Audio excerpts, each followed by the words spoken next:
Assalamualaikum warahmatullahi wabarakatuh. Selamat sore, Mem Ayu dan teman-teman semua. Perkenalkan, kami dari kelompok 7 izin mempresentasikan hasil diskusi kelompok kami mengenai sistem indra dan sensing system. Sebelumnya, perkenalkan anggota dari kelompok 7, yaitu ada saya sendiri, Walanda, kemudian ada Amanda Tazifa Zara, dan ada Delza Syifa Maharani. Sebelumnya saya izin off-cam. Baik, untuk yang sub pertama itu ada sense of vision atau indera penglihatan. Nah, di sini kita bisa melihat ada anatomi dan ada fisiologi mata. Jadi untuk anatomi mata ini, mata berbentuk bola memanjang diameter sekitar 2,5 cm.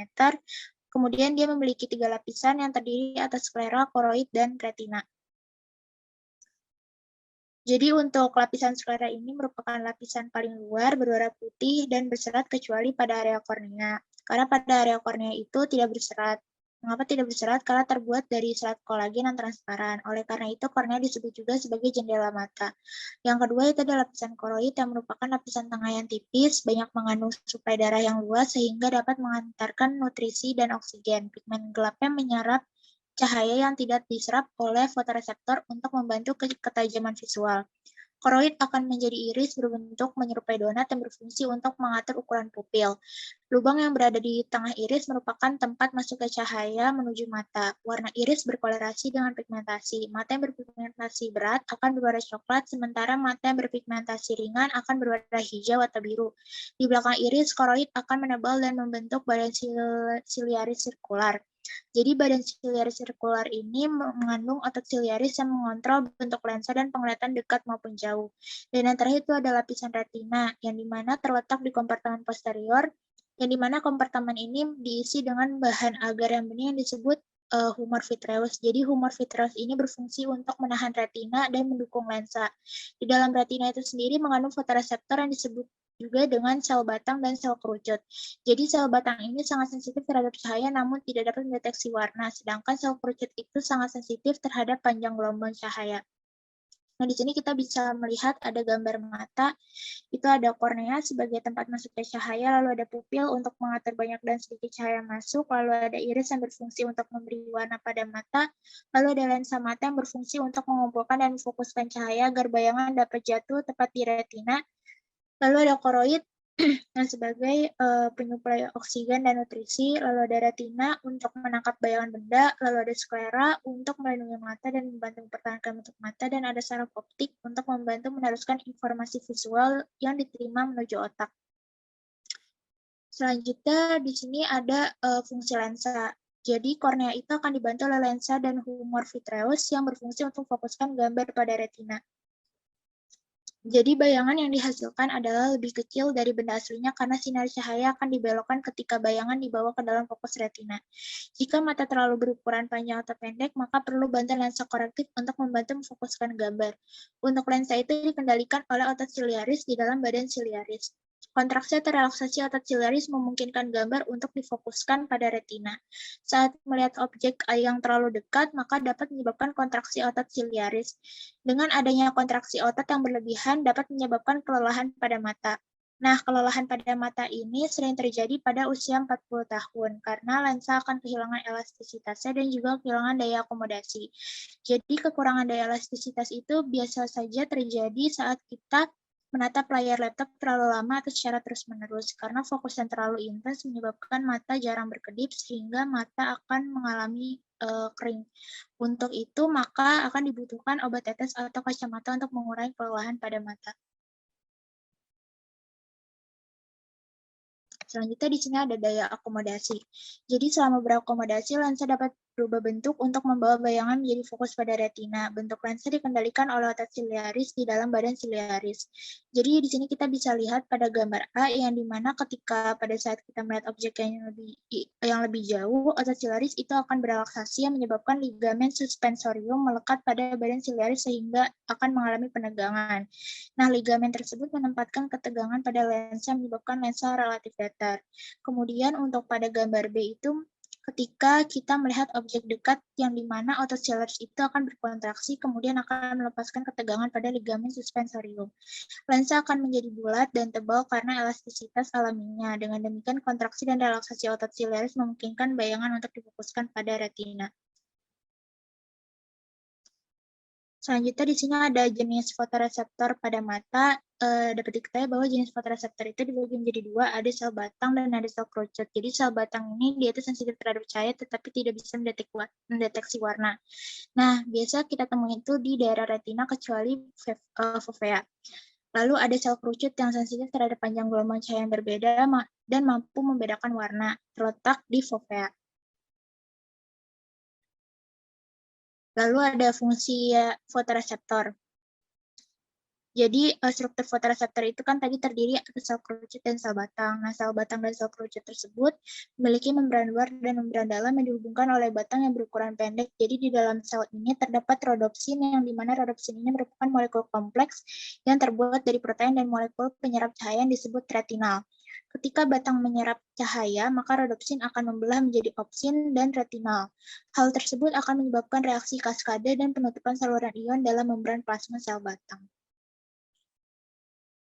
Selanjutnya ada struktur retina. Jadi retina itu kan merupakan lapisan paling dalam pada mata di mana terdapat sel batang dan sel kerucut yang terletak di belakang retina yang paling dekat dengan koroid yang hampir berwarna hitam yang akan bersinar dengan sel bipolar dan sel ganglion. Sehingga akan terjadi integrasi sinyal. Nah, sinyal dari sel bipolar tersebut akan merangsang sel akson ganglion menuju saraf optik. Dalam struktur retina ini terdapat sekitar 150 juta sel batang, 6,5 juta sel kerucut, dan 1 juta sel ganglion. Selanjutnya itu ada fungsi retina. Jadi retina itu memiliki 3 lapisan neuron, ada lapisan paling dekat koroid yang dimana terdiri sel batang dan sel kerucut, lalu ada lapisan sel bipolar menutupi sel batang dan sel kerucut, dan ada lapisan ganglion atau serabut sensorik menjadi saraf optik. Jadi sel batang dan sel kerucut ini akan bersinapsis dengan sel bipolar yang di mana sinyal dari sel bipolar itu akan merangsang si sel ganglionnya dari akson menuju saraf optik. Nah, dapat diketahui bahwa retina itu memiliki sekitar 150 juta sel batang dan 6,5 juta sel kerucut, tetapi hanya 1 juta sel ganglion. Lalu di sini ada dari retina ke visual cortex. Jadi proses retina ke visual cortex itu pertama impuls saraf akan dibawa oleh saraf optik dari mata ke optik chiasma berlanjut ke tractus opticus. Nah, di tractus opticus ini ada di sekitar hipotalamus dan serat bersinapsis dengan neuron di dalam talamus. Jadi akson dan nukleus talamus itu akan membentuk optik radiasi yang akan membawa impuls saraf ke korteks visual salam lobus occipital. Korteks visual yang tepat itu akan menerima informasi dari traktus optikus kanan dan optik chiasma itu memiliki bentuk X karena persilangan serabut saraf optik. Dan yang terakhir itu ada abnormalitas mata atau gangguan mata. Di sini kita bisa lihat pada gambar yang pertama itu merupakan gangguan rabun jauh yang dimana dapat melihat jarak dekat tetapi susah untuk melihat jarak jauh. Bentuk bola memanjang, bayangan jatuh di depan retina. Lalu untuk gambar yang kedua itu ada rabun dekat, dapat melihat jarak jauh namun susah melihat jarak dekat, bayangan jatuh di belakang retina. Dan yang terakhir itu ada astigmatisme, gangguan penglihatan akibat kelainan pada kelangkungan kornea atau lensa mata.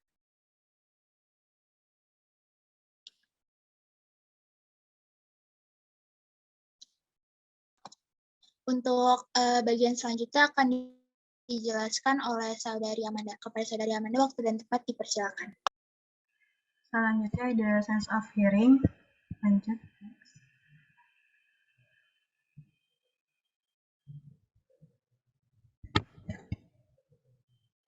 Nah, telinga itu adalah tempat beradanya indera pendengaran dan keseimbangan. Telinga manusia itu ada 3 bagian, yaitu telinga luar, telinga tengah, sama telinga dalam. Next.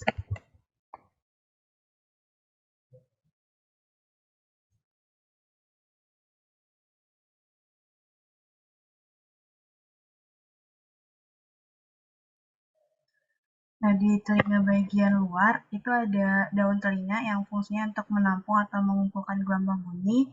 Lalu ada lubang telinga atau saluran auditori yang berfungsi untuk menyalurkan gelombang bunyi ke selaput gendang telinga. Nah, lubang telinga ini panjangnya kurang lebih 2,5 cm. Di sepanjang dinding lubang telinga ini ada rambut halus, kelenjar minyak, sama kelenjar keringat yang berfungsi untuk menghalangi debu dan air yang masuk. Dan ada selaput gendang telinga atau membran timpani yang fungsinya untuk menangkap getaran. Next.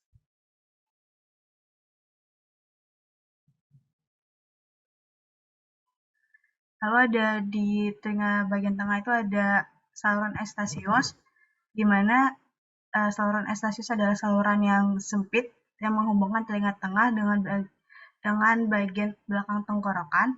Saluran ini terbuka saat kalau kita lagi ngunyah, menguap atau bersin atau membuka mulut. Fungsi dari saluran Eustachius ini untuk memasukkan udara ke rongga telinga tengah sehingga tekanan udara di kedua gendang telinga itu sama dengan udara di luar tubuh. Lalu ada tulang pendengaran atau osikal, yaitu menangkap getaran dari gendang telinga, kemudian meneruskannya ke membran yang menyelubungi tingkap oval untuk diteruskan ke telinga dalam. Terus, tulang pendengar ini atau osikal ini ada 3 tulang kecil yang bersambung dari selaput gendang telinga menuju telinga dalam.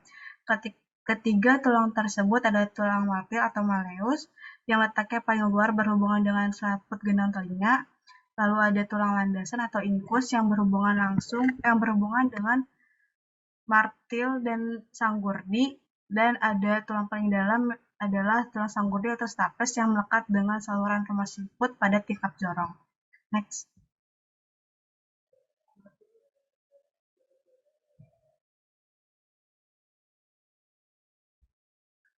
Lalu ada telinga bagian dalam, ada tingkap jorong dan tingkap bulat yang merupakan membran yang terdapat pada pangkal saluran rumah siput atau koklea. Tingkap jorong ini adalah membran yang berbentuk oval yang berhubungan dengan tulang sanggurdi. Sedangkan tingkap bundar merupakan membran berbentuk bulat yang berfungsi untuk menyalurkan getaran ke telinga dalam dan tingkap bulat sebagai penyeimbang getaran. Terus ada rumah siput atau koklea, yaitu saluran yang berbentuk spiral menyerupai rumah siput. Di dalam koklea ini ada organ yang bernama korti yang berisi ribuan sel rambut yang peka terhadap getaran. Impuls yang timbul di dalam sel rambut diteruskan oleh saraf auditori ke otak.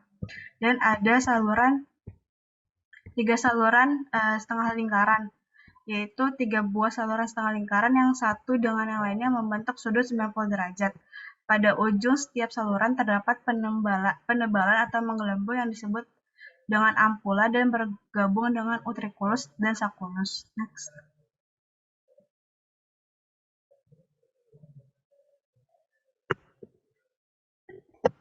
Nah, habis itu ada indera keseimbangan. Dengan adanya 3 saluran setengah lingkaran, utriculus dan sacculus, maka telinga juga disebut sebagai indera keseimbangan. Dengan adanya 3 organ tersebut, maka telinga bagian dalam dapat mendeteksi posisi tubuh yang berhubungan dengan gravitasi atau keseimbangan statis yang dilakukan oleh utriculus dan sacculus. Lalu ada gerakan tubuh atau keseimbangan dinamis yang dilakukan oleh 3 saluran setengah lingkaran.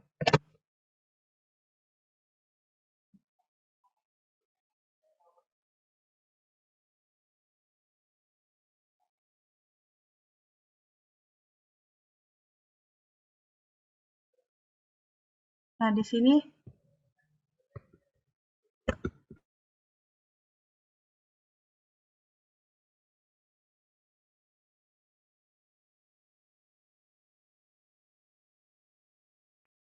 jadi pada ujung setiap saluran setengah lingkaran itu ada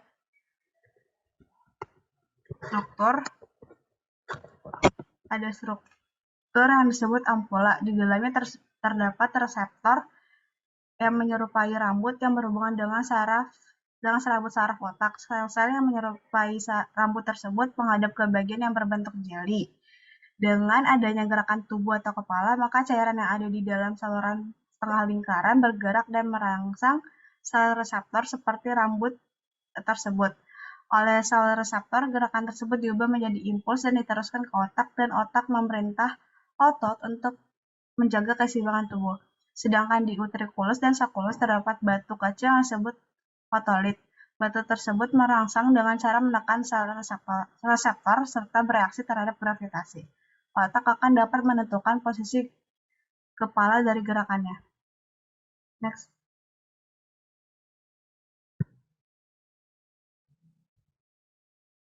Nah, jadi kita dapat mendengar suatu bunyi pada dasarnya dengan sebagai berikut. Yang pertama, gelombang bunyi itu diterima di daun telinga, terus gelombang bunyinya itu disalurkan masuk ke lubang telinga, dan gelombang bunyinya itu menggetarkan genteng telinga.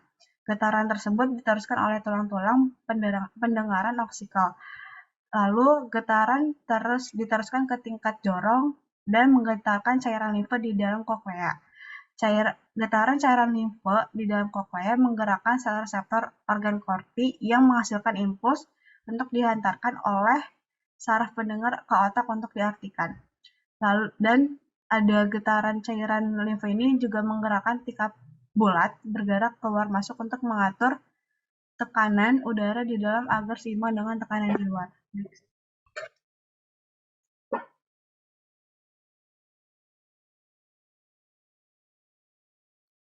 Nah, ada dua penyebab gangguan pada telinga, yaitu gangguan penghantar bunyi dan gangguan saraf. Ada beberapa contohnya. Yang pertama ada gangguan telinga yang disebabkan oleh luka pada telinga bagian luar yang terinfeksi atau otitis sehingga mengeluarkan nanah. Lalu ada penumpukan kotoran atau menghalangi getaran suara untuk sampai ke gendang telinga. Lalu ada kerusakan gendang telinga yang disebabkan oleh dua hal, yaitu kapasitas suara yang didengar terlalu kuat dan terkena benda tajam. Lalu ada otosklerosis, yaitu kelainan pada tulang sanggurdi yang ditandai dengan gejala tinnitus atau derita pada telinga ketika masih kecil. Dan ada presbikusis, yaitu perusakan pada sel saraf telinga yang terjadi pada usia manula. Dan rusaknya reseptor pendengaran pada telinga bagian dalam akibat dari pendengaran suara yang amat keras.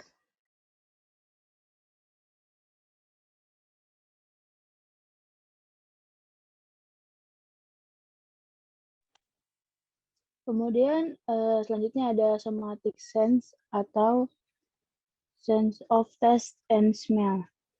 Next.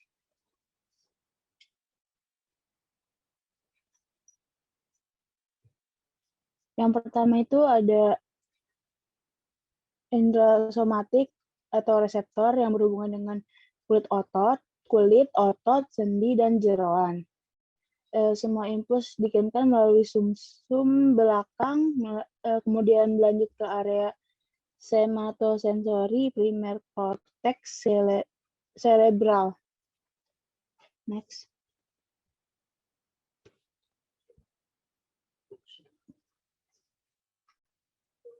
Terus yang kedua itu ada proprioceptor, di mana proprioceptor ini akan terhubung melalui mekanoreseptor, lalu terlibat stretch reflex, kemudian mempertahankan tonus otot, keseimbangan, dan postur tubuh. Terus otot banyak relaksasi, melalui spindle otot merenggang, kemudian impuls saraf menyebabkan otot sedikit berkontraksi. Yang terakhir otot berkontraksi, lalu proprioceptor terkubur di dalam tendon dan melekatkan otot ke tulang impuls. Next.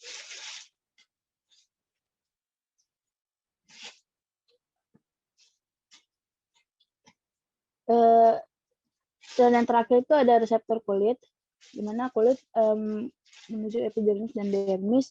Kemudian dermis reseptor kulit sensitif terhadap sentuhan, tekanan, nyeri, dan suhu. 3 reseptor kulit sensitif sentuhan halus, yaitu ada Meissner dan Krause and Buch, di mana di ujung jari, telapak tangan, bibir, lidah, puting susu, penis, dan klitoris. Yang ketiga ada Merkel disc, di mana ujung saraf bebas dan yang disebut plexus akar rambut berkelok-kelok di sekitar pangkal folikel rambut. Terus ada 2 reseptor kulit sensitif terhadap tekanan, yaitu ada sel darah Pacinian dan ujung Ruffini. Next.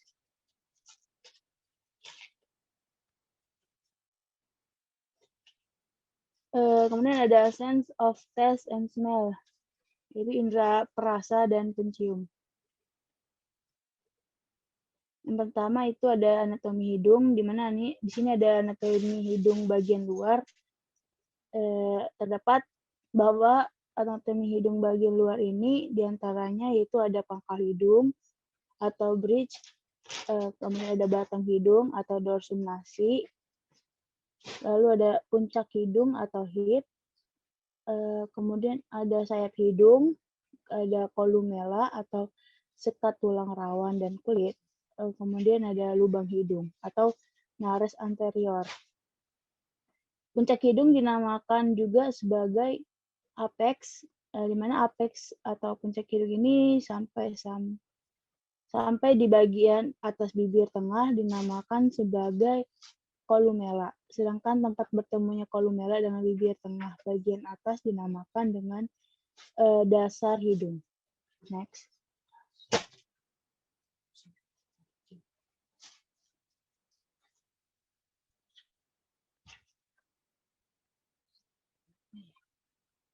Next.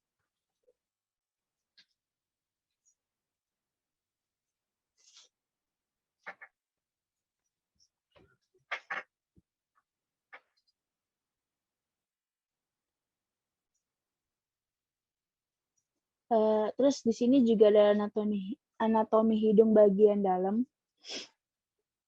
di mana rongga hidung sendiri dapat dibagi menjadi 3 bagian, yaitu nares anterior atau rongga depan, vestibulum atau bagian tengah, dan nares posterior atau coana atau bagian belakang. Di vestibulum terdapat kulit yang memiliki kelenjar keringat, rambut silia, dan kelenjar sebasea. Lubang hidung atau rongga hidung dilapisi oleh membran mukosa, yaitu jaringan pelindung organ dalam yang berbentuk lapisan atau membran. Membran mukosa ini sebagian besar memiliki pembuluh darah yang melekat pada tulang atau periostum dan cartilago atau tulang rawan. Rongga hidung atau cavum nasi terdiri dari dasar hidung, atap hidung, dinding lateral konka atau berfungsi menghangatkan udara, meatus atau rongga sempit di antara lateral dan konka, dan terakhir ada dinding medial. Next.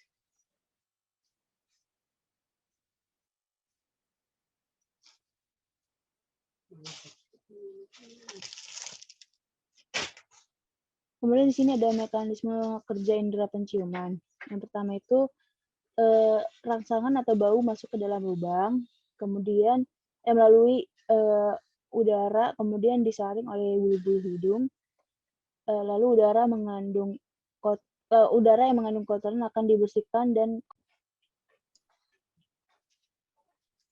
selanjutnya ada mekanisme kerja indera penciuman. Yang pertama itu rangsang bau masuk ke dalam lubang hidung melalui udara, kemudian disaring oleh bulu-bulu hidung. Nah, lalu udara yang mengandung kotoran akan dibersihkan, dan kotoran yang menempel di hidung akan mengendap menjadi kotoran hidung. Kedua itu udara yang mengandung rangsangan bau tersebut masuk ke dalam epitelium olfaktori. Yang ketiga, rangsangan bau menggetarkan mukosa olfaktori yang berbentuk seperti cairan atau mukus, kemudian menggetarkan saraf olfaktori. Lalu selanjutnya rangsangan yang menggetarkan saraf olfaktori disampaikan ke tamus menuju hipotalamus yang berada di otak. Yang terakhir, otak, daerah olfaktori, hipotalamus, talamus atau korteks cerebrum akan menangkap bau lalu menerjemahkannya berdasarkan memori atau menghadirkan memori baru dalam otak untuk digunakan seketika suatu saat nanti mencium bau yang sama. Next.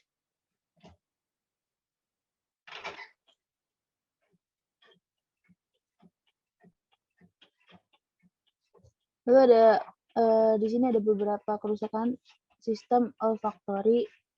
Yang pertama itu ada anosmia, di mana kerusakan pada sistem olfaktori yang menyebabkan ketidakmampuan saraf untuk mencium bau.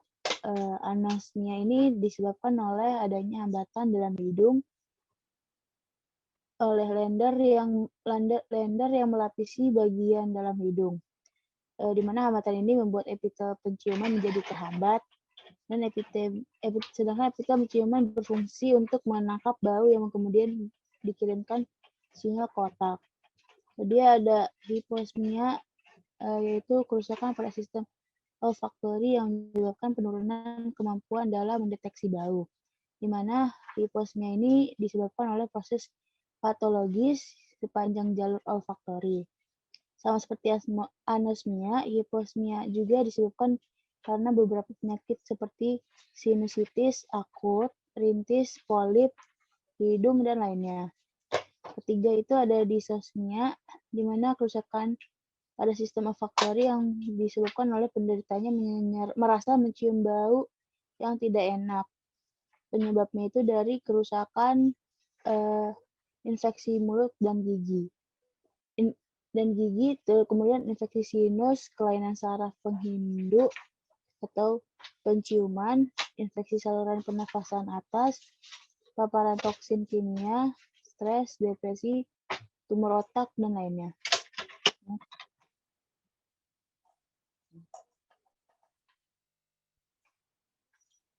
Yang keempat itu ada pantosmia, di mana panto berasal dari bahasa Yunani yang berarti ilusi dan anosmia, yang artinya penciuman, dan jika diartikan secara menyeluruh adalah penciuman ilusi. Penyakit pantosmia terjadi dikarenakan bagian dari atas saluran penciuman terlalu aktif dan bagian tersebut yang memberi persepsi untuk suatu bau. Seorang pantosmia akan mencium suatu bau dengan sangat berlebihan dan terus menyimpan persepsi bau tersebut ke dalam otaknya. Terakhir itu ada agnosia, di mana kehilangan kemampuan untuk mengenali objek, orang, suara, bentuk, atau bau meskipun indranya tidak sedang mengalami kerusakan. Agnosia biasanya akan dikaitkan pada kerusakan di otak atau penyakit neurologis, terutama kerusakan di daerah occipitotemporal yang juga merupakan aliran ventral. Agnosia biasanya hanya mempengaruhi suatu hal seperti penciuman atau pendengaran saja. Next.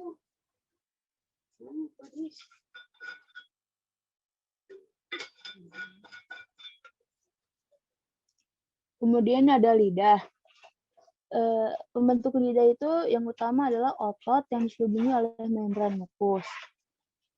Lidah terasa licin di dalam mulut. Apabila diperhatikan dengan cermat, permukaan tampak bercelah dan banyak tonjolan kecil yang disebut papil atau papila.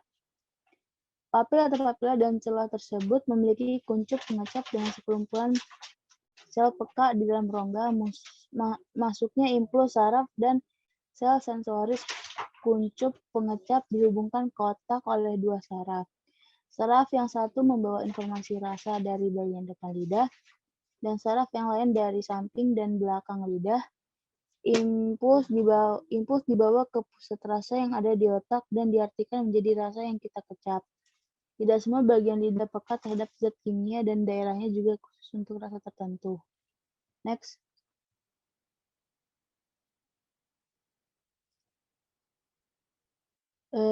Kemudian di sini ada letak pengecap lidah. Yang pertama itu di paling ujung lidah itu berfungsi untuk mengecap rasa manis. Lalu di samping lidah pada bagian ujung itu pengecap rasa asin. Kemudian samping lidah pada bagian pangkal itu pengecap rasa asam. Dan terakhir di bagian pangkal lidah itu untuk pengecap rasa pahit. Next.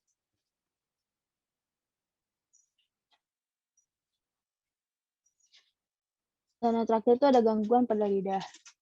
Gangguan pada lidah itu biasanya bisa disebabkan oleh makanan atau minuman sesuatu yang bersuhu terlalu tinggi dan terlalu rendah, sehingga lidah mati rasa. Namun biasanya gangguan ini hanya bersifat sementara. Tidak hanya itu, gangguan yang bersifat permanen pun juga ada, seperti mengalami trauma pada bagian tertentu otak, terus sering terjadi juga iritasi karena luka atau kekurangan vitamin C.